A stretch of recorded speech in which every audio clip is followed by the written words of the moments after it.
আমরা শুনেছি আহলে সুন্নাত ওয়াল জামাতের একটা বড় অংশ এই অভ্যুত্থানের যে পরিবর্তনের অংশীদার ছিলেন এবং তারা সামনে যেই বাংলাদেশ রাষ্ট্র সংস্কার এবং বাংলাদেশের রাষ্ট্র গঠনের যে প্রশ্ন আছে সেখানে তারা ওতপ্রোতভাবে জড়িত হতে হচ্ছেন।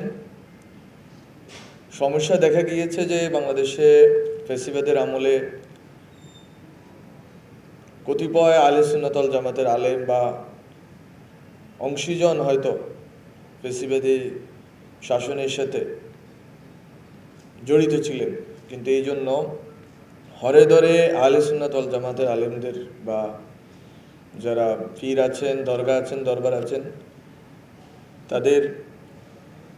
তাদের বিরুদ্ধে যাওয়াটা আমরা মনে করি যে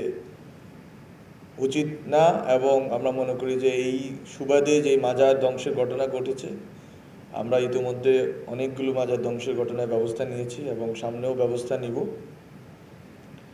তো যে কথাটাই আমি বলতে চাই যে যেটা বলেছি আগেও, যে ন্যায়ের পক্ষে, ইনসাফের পক্ষে যে লড়াইটা আমাদের তরুণরা শুরু করেছেন এবং বাংলাদেশের আপামর নাগরিকদের অংশ হিসেবে আহলে সুন্নাত ওয়াল জামাতের আলেম এবং তরুণ যে প্রজন্ম, ওনারা সেখানে ভূমিকা রেখেছেন, সেই ভূমিকাকে অব্যাহত রাখতে হবে। এবং ইনসাফের লড়াইয়ের ক্ষেত্রে মনে রাখতে হবে যে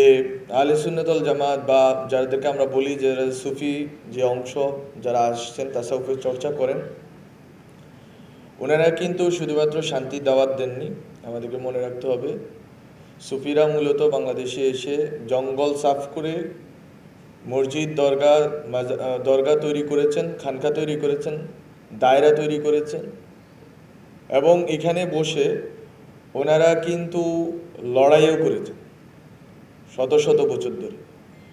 তাদের এই যে লড়াকু মানসিকতা, আমি মনে করি যে এটা এই অভ্যুত্থানের ভিতর দিয়ে পুনর্বিবেচনার সুযোগ এসেছে এবং এই লড়াকু মানসিকতাকে জিইয়ে রেখে তারা কীভাবে বাংলাদেশ রাষ্ট্রে নিজেদের হিস্সা বুঝে নেবেন এবং কিভাবে নাগরিক অধিকারের জায়গা থেকে নিজেদের কাজগুলো করবেন, এটা আপনাদের এখানে উপস্থিত যারা আছেন বা যারা শুনছেন আমাকে, তাদেরকে পুনর্বিবেচনার জন্য আমি অনুরোধ করব। পরিশেষে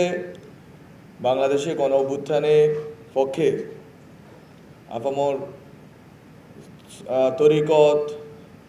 মাসলাক, ফেরকা বেদে বাংলাদেশে যেই তরুণ প্রজন্ম এবং যারা শহীদ হয়েছেন, যারা আহত হয়েছেন, সকলের স্মৃতির প্রতি শ্রদ্ধা জানাই এবং আপনাদেরকে এই অনুষ্ঠানের সুবাদে আহ্বান জানাই যে বাংলাদেশের শান্তি শৃঙ্খলা রক্ষায় অবশ্যই আপনাদেরকে অবদান রাখতে হবে সচেতন অংশ হিসাবে। এবং আপনারা যেহেতু বাংলাদেশের একটা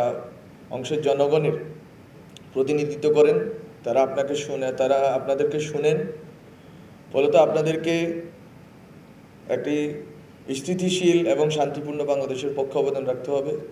এবং ইনসাফের পক্ষে লড়াই জারি রাখতে হবে। তো আপনাদেরকে এই অনুষ্ঠানে অংশগ্রহণের জন্য ধন্যবাদ জানিয়ে এবং আমাকে দাওয়াত দিয়ে সম্মানিত করার জন্য ধন্যবাদ জানিয়ে আমি শেষ করছি। আসসালামু আলাইকুম।